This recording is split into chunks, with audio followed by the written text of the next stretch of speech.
বাচ্চা নষ্ট হওয়ার প্রধান কারণ হচ্ছে তিনটা। এই তিনটা কারণ যদি আপনাদের মধ্যে থাকে তাহলে আপনার বাচ্চা নষ্ট হবে, এটাই স্বাভাবিক। ফার্স্ট, এক নম্বর হচ্ছে সন্তান খারাপ হয় তার মায়ের কারণে।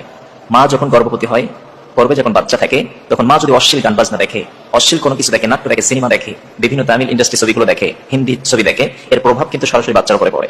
যার কারণে বাচ্চা দুনিয়ায় এসে এই কাজগুলো করতে সে বাধ্য হয়, কারণ ছোট থেকে তার শিক্ষা মায়ের গর্ভ থেকে শিক্ষা যে মা এগুলো খারাপ কাজ করে এসেছে। কিন্তু মা যদি গর্ভ থাকা অবস্থায় বাচ্চা গর্ভের মধ্যে আছে, এই সময় যদি সুন্দর কোরআন তেলাওয়াত করে, হাদিসের অনুবাদ করে, সুন্দর সুন্দর কথা বলে, ওই সন্তান কিন্তু শ্রবণ করতে থাকে এবং এগুলো শিখতে থাকে গর্ভবতী অবস্থায়। এই জন্য গর্ভবতী মায়েরা যদি যারা আছেন, খবরদার সন্তান গর্ভে থাকা অবস্থায় খারাপ কাজের সাথে লিপ্ত হবেন না, টেলিভিশনের সাথে যুক্ত হবেন না, স্মার্টফোনে অশ্লীল কিছু দেখবেন না, তাহলে আপনার সন্তান ভালো হওয়ার আশা থাকবে। আর যদি এগুলো যদি দেখেন তাহলে আপনার সন্তান 100% খারাপ হবে। দ্বিতীয় নাম্বার হচ্ছে আপনার মায়ের গর্ভ থেকে যখন সন্তান দুনিয়াতে ভূমিষ্ঠ হবে, তখন তার সুন্দর একটা নাম রাখতে হবে। নামের প্রভাব কিন্তু সন্তানের উপর অবশ্যই আসর করে।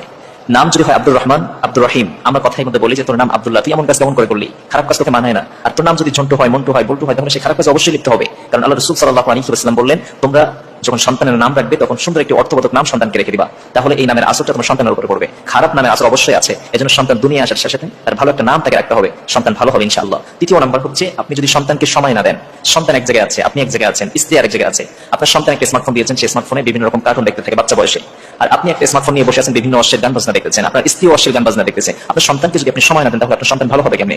আপনি শিখাবেন বড়দের সাথে কি আচরণ করতে হয়, ছোটদের সাথে কেমন স্নেহ ভালোবাসায় কথা বলতে হয়, ছোটদের সাথে কেমন আচরণ করতে হয়, কেমন ব্যবহার করতে হয়, মুরব্বীদের সাথে কেমন আচরণ করতে হয়, পিতামাতার সাথে কেমন আচরণ করতে হয়, দাদা দাদি নানা নানির সাথে কেমন ব্যবহার করতে হয়, এগুলো আপনার থেকে শিখবে। আর আপনি যদি স্মার্টফোন নিয়ে পড়ে থাকেন, তাকে সময় না দেন, এগুলো শিখবে কার কাছ থেকে? এই জন্য আপনার সন্তানকে ভালো বানানোর জন্য আপনি নিজেই সন্তানকে সময় দিবেন, তাহলে এই ইফেক্ট আপনার সন্তানের উপর পড়বে, তাহলেই আপনার সন্তান সুন্দর হবে, সুন্দর কথা বলবে। আর যদি এই তিনটা কাজ আপনার মধ্যে থাকে, আপনার সন্তান ভালো হবে না, নষ্ট হয়ে যাবে।